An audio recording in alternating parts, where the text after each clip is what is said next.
วัสดีค่ะเราติดต่อจากบริษัทสินเชื่ออินสตาก่อนนะคะช่วงหลังเนี่ยเราก็พบว่ามันมีรูปแบบของแอปพลิเคชันที่เชิญชวนให้คนมากู้เงินเขาก็ใช้วิธีการโฆษณาผ่านช่องทางออนไลน์เนี่ยเงินกู้ไม่เช็คประวัติกู้ง่ายอนุมัติไวอนุมัติทันที500,000 ถึงล้าน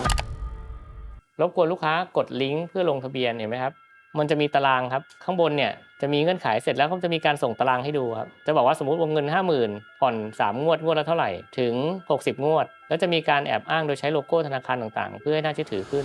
เป็นหนี้ 3,000 แต่ได้เงินจริง 1,800 บาทแล้วก็จะต้องจ่ายคืนภายใน7วันถ้าเราคิดเป็นเปอร์เซ็นต์เป็นดอกเบี้ยก็ประมาณ60กว่าเปอร์เซ็นต์ต่อ7วันนี่คือหน้าจอที่เข้าไปลงทะเบียนก็ไม่น่าเชื่อถือหรอกเบอร์มือถือผู้ใช้รหัสผ่านเก็บข้อมูลส่วนตัวทุกอย่างชื่อพ่อชื่อแม่นู่นนี่อะไรก็เก็บหมดขอการเข้าถึงรูปภาพรายชื่อปฏิทินสลิปเงินเดือนรวมไปถึงข้อมูลต่างๆในเครื่องอะค่ะในโปรแกรมที่เขาให้เราติดตั้งเนี่ยมันจะสามารถโทรหาส่งเมสเสจหาถ้าโทรหาไม่รับเขาก็จะให้โทรหาญาติได้ก็คือหัวหน้าให้แบบพิมพ์มาให้เราเนาะแล้วให้เราส่งเอารูปก็ไปแคปรูปมาแล้วก็บอกว่าเหมือนระวังไว้ให้ดีลูกมึงจะตายไม่ดีอะไรอย่างเงี้ยคือส่งไปถึงพ่อถึงแม่ด้วยนะคะว่าระวังหลานแบบลูกที่จ่ายเงินอย่างนี้จะทำร้ายหลานอะไรอย่างเงี้ยเขารู้ได้ว่าจะต้องเผชิญกับความเสี่ยงอะไรบ้างความจำเป็นเฉพาะหน้าเนี่ยมันทำให้มันไม่มีทางเลือกอื่นเหมือนคนไม่มีจะกินนอกจากที่จะต้องใช้บริการพอมีการกู้เงินใช่ไหมครับแล้วก็มันมีแพทเทิร์นคล้ายๆกันคนกู้เขาก็เริ่มรู้ว่าโอเคมันจะมีรูปแบบอย่างไร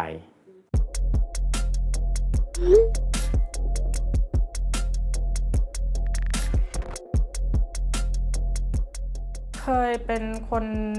กู้โดยที่ไม่รู้เรื่องอะไรอะค่ะจนมาเจอแอดมินเพจหนึ่งเขาดึงเข้ากลุ่มสวัสดีครับ เราจะมาสอนทริคการกู้เงินกัน ก็เลยกลายเป็นกลุ่มก้อนของคนใช้บริการที่มีประสบการณ์มากรู้ว่าแพทเทิร์นมันเป็นยังไงแล้วก็ตั้งใจที่จะไปกู้เงินมันเสร็จแล้วก็บิด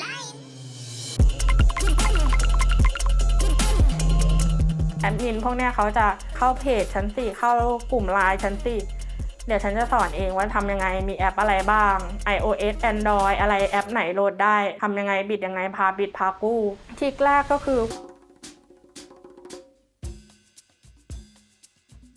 ต้องมีโทรศัพท์เพิ่มมาอีกเครื่องหนึ่งปั้นเครื่องใหม่เหมือนเราสร้างตัวตนอีกคนนึงมาคือจะต้องมีการโอนเงินเข้าโอนเงินออกสลิปเงินเวลาเราโอนเข้าโอนออกอย่างเงี้ยค่ะหรือว่าเข้าไปดูเบอร์โทรเขาดูได้ถึงขั้นว่าเราโทรออกเบอร์เนี่ยกี่รอบแล้วโทรออกกี่ครั้งรับกี่ครั้งแล้วมันก็มีคนที่รับโทรรับจ้างโทรรับจ้างรับสายแล้วก็แก้บัตรเขาก็จะปลอมแปลงข้อมูลตัวเองถ้าคนที่เก่งหน่อยก็จะเป็น Photoshop แทนว่าแล้วก็ที่อยู่ก็อาจจะแบบเปลี่ยนอย่างของพี่เนาะสุภาวรรณสอเสือสระอุพอสำเภาสังอาวอแหวนไม่หันอากาศเดี๋ยวยกกรันพี่ก็พิมพ์ใหม่สอคอสาราสระอุพอพานสระอาวอแหวนรอเรือเป็นวันตัวนี้แอปเนี่ยมันจะ OCR ได้แค่ภาษาอังกฤษเหมือนจะหลอก AI แหละว่าชื่อคนละอันแต่จริงๆแล้วอ่ะเป็นคนเดิมอย่างเงี้ยก็ผ่าน AI มันให้ผ่านคือพอเป็นภาษาอังกฤษมันสุภาวรรณก็เหมือนเดิม SU อย่างเงี้ยเหมือนจะหลอก AI แหละพอเริ่มบิดอะค่ะมันจะมีคนที่บิดไปเลยไม่เอาแล้วพอจบบิดที่2ก็คือจะเป็นพวกที่รอยอดเยอะยอมจ่ายดอกเบี้ยสมมุติกู้ 1,200 จ่ายจริงแค่600แต่เราต้องจ่ายดอก 1,700 อย่างเงี้ยก็ยอมจ่ายเพื่อที่จะให้แอปปล่อยกู้ต่อจ่ายคืนรอบแรกรอบที่2รอบที่3เพื่อให้ยอดเงินเยอะขึ้นเรื่อยๆแต่การจะคืนครั้งที่1ครั้งที่2ครั้งที่3หมายความว่าจะต้องเอาเงินที่มีจำนวนเยอะขึ้นเรื่อยๆใส่เข้าไปก็มีรูปแบบของการร่วมมือกันยืมเงินเพื่อที่จะไปจ่ายคืนแอปเพื่อให้ยอดเงินมันเยอะขึ้นท้ายสุดก็บิดแล้วก็มาแบ่งประโยชน์กันยอดจาก 1,000 2,000 แล้วมันจะเป็น 5,000 10,000 20,000 แต่อัตราการคืนอะดอกเบี้ยสมมติกู้ 5,000 คืน 7,500 คืน 8,000 แล้วมันก็ไม่ใช่ระยะเวลา1 เดือนนะคะ7 วันคือต้องใช้เงิน 5,000 แล้วก็คืนเขา 8,000 อย่างเงี้ยค่ะ สวัสดีครับ เราจะมาอธิบายให้เข้าใจเพิ่มเติมนะครับ เช่น กลุ่มนี้มีสมาชิก 5 คน นาย A เข้าไปกู้ 5,000 รวมเงินทุกคนมาจ่ายดอกทั้งหมด 7,500 ตกคนละ 1,500 บาท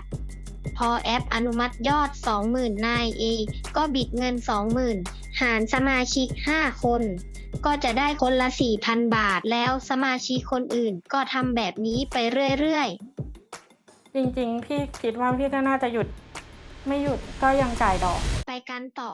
เลยครับพวกเรา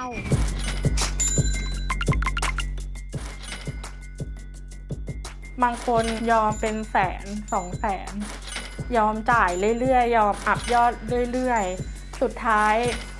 มันไม่ให้แล้ว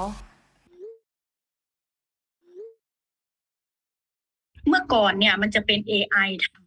ำก็คือคนประเมินแล้ว ถ้าพอประเมินกดผ่าน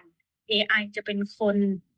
โอนเข้าบัญชี แต่เดี๋ยวนี้เขาใช้คนมันจะมีคนที่ประเมินข้อมูลแล้วเนาะและอีกคนหนึ่งจะเป็นคนอนุมัติคือกดเงินให้โอนเข้าบัญชี พอคนเนี่ยมันก็จะดูหน้าด้วยหน้าตรงไหมหน้านี้เคยไหมอะไรอย่างเงี้ยคุ้นไหมอย่างเงี้ยดู Facebook ดูอะไรอย่างเงี้ย แล้วนี่ก็เริ่มออกมาพูดความจริงกับคนในแอปคนในไลน์มันไม่ได้หรอกไม่ต้องทำหรอกบัตรประชาชนอะเขามีแถบอ่านบาร์โค้ดอะไรเงี้ยมันทำยังไงก็ทำไม่ได้ต่อให้คุณจะปลอมบัตรต่อให้คุณจะกลับไปกู้ใหม่ยังไงมันก็ไม่ได้ แต่ที่เขาทำขึ้นมา เพราะเขาไม่มีเงินเขาก็ต้องหาเงินเหมือนกัน แต่เขาหาเงินจากแอปพวกนี้ไม่ได้แล้วเขาเลยต้องไปหาเงินจากคนพวกนี้ที่พยายามจะเข้าไปในแอปพวกนี้ สวัสดีค่ะ วันนี้เราจะสอนโกงพวกที่โกงเงินกู้อีกทีนะคะ ก็ทำโดยการที่ฉันปลอมบัตรได้เดี๋ยวปลอมวันนี้มี4 คนทักมา400แล้วบางวันก็10 คน1,000เอาเงินพวกเนี้ยมาใช้หนี้หรือไม่ก็หาเช้ากินข้ามกับเงินของพวกเนี้ยไปกินชาบูเราแก้ง่ายมากแค่สลับเลขคุณจะไปกู้ต่อได้ไม่ได้เรื่องของคุณแต่ว่าคือคนพวกเนี้ยเขาไม่บอกเขาใช้ความรู้ของเขาอะหลอกหากินกับคนที่ยังไม่รู้มันเรียกว่าเหมือนห่วงโซ่อาหารของการที่แบบว่าอะไรที่มันได้ก็คือเอาทุกทางอะค่ะ เครือข่ายแบบนี้แหละที่ทำให้แอปเหล่านั้นมันยังคงให้บริการอยู่ได้ และคนที่เป็นเหยื่อจริงๆก็คือคนที่ไม่รู้ว่ารูปแบบของการให้บริการมันเป็นยังไงคือคนที่ไม่รู้อิโหนอิเหน่คนที่เดือดร้อนทางการเงินจริงๆแล้วก็เข้ามากู้คนเหล่านั้นน่ะคือคนที่เดือดร้อนจริงๆและได้รับผลกระทบจริงๆส่วนคนที่เคยเป็นคนเดือดร้อนแล้วตอนนี้กลายมาเป็นคนที่ต้องการจะต่อกรกับแอปโดยที่ไม่รู้ตัวเขาไปซัพพอร์ตให้วงจรนี้มันยังคงอยู่แล้วยังไปทำร้ายคนที่ไม่รู้อิโหนอิเหน่ได้ในงานวิจัยเนี่ยเราก็มีการถามด้วยว่าคนที่เขากู้เงินแอปเหล่านี้เขามีความรู้สึกยังไงซึ่งจำนวนมากก็บอกว่ามันเป็นประโยชน์กับเขาเพราะว่าเขาหาที่อื่นไม่ได้แล้วนี่เคยแบบว่าสอนคนนึงโดยที่ไม่คิดเงินอะไรเลยลองให้เขากู้เขาได้ยอดแค่200อย่างเงี้ยเขาก็ดีใจแล้วเขาบอกเขามีค่านมลูกแล้วเขาเห็นเขาไม่ได้มองเยอะกว่านี้ไปแล้วอะค่ะแล้วเราจะทำยังไงถ้าเกิดเรามีการติดตั้งแอปเหล่านี้แล้วให้เราเนี่ยยกเลิกการติดตั้งก่อนเพื่อกันเรื่องของการดึงข้อมูลไปหลังจากนี้ส่วนข้อมูลที่มันหลุดไปแล้วหรือมิจฉาชีพเอาไปวางแผนแล้วก็ไปเริ่มทำการทวงหนี้กดดันเราต่างๆนานาแล้วเนี่ยสิ่งที่สำคัญคือเราต้องสร้างความเข้าใจกับคนรอบข้างเราอาจจะต้องทำใจในเรื่องของการที่มันจะมีการติดตามแบบนี้ก่อนเราต้องไปแก้ปัญหาตรงนั้นแล้วเราก็ให้มองว่านี่มันเป็นเรื่องที่เราผิดพลาดไปแล้วเราสามารถที่จะแจ้งตำรวจได้วิธีการในการแจ้งตำรวจเนี่ยอยากให้เราเก็บหลักฐานให้ครบตั้งแต่แรกตั้งแต่เรามีการติดตั้งแอปหลักฐานการพูดคุยผ่านไลน์หลักฐานการรับหรือโอนเงินหรือการจ่ายดอกที่ผ่านมาเพื่อให้ทางตำรวจเนี่ยได้เห็นว่าในการกู้เงินตรงนี้มันผิดองค์ประกอบทางกฎหมายคือมีการเรียกดอกเบี้ยเกินอัตราที่กฎหมายกำหนดนอกจากนี้ก็คือในเรื่องของหลักฐานอื่นที่จะปรากฏกับคนรอบข้างเราที่ถูกทวงเงินต่างๆเนี่ยถ้าเกิดมีคอลล็อกหรือว่ามีคอดีเทลที่แสดงว่ามีการโทรศัพท์เข้ามาหรือมีการอัดเสียงไว้ หลักฐานเหล่านี้จะเป็นองค์ประกอบในการที่เราจะแจ้งตำรวจให้ตำรวจเนี่ยติดตามสืบสวนไปยังพวกที่เกี่ยวข้องกับเงินกู้นอกระบบ อยากให้การศึกษาไทยสอนเรื่องพวกนี้มากขึ้น การใช้เงิน การเก็บออม การลงทุนที่โตมานี่แทบจะไม่รู้เรื่องอะไรเลยนอกจากประวัติศาสตร์ของคนที่สามารถทำเงินธุรกิจเป็น100 ล้านพันล้านอะไรเงี้ย ไม่มีใครมาสอนว่าเงินกู้พวกเนี้ยมันแย่ยังไง มันไม่ดียังไง แค่คิดเปอร์เซ็นต์ดอกเบี้ยยังไม่มีใครสอนเลย เราต้องไปหาในแอปเพื่อที่จะคำนวณดอกเบี้ย อ๋อ มันเป็นอย่างนี้โหถ้าเป็นปีเป็นอย่างนี้นะ มันควรจะอยู่ในพื้นฐานตั้งแต่เรียนม.ต้นม.ปลายด้วยซ้ำคนมันไม่รู้ก็คือไม่รู้จริงๆ แค่เซ็นกู้ผ่าน แต่เขาไม่รู้ว่าอะไรจะตามมา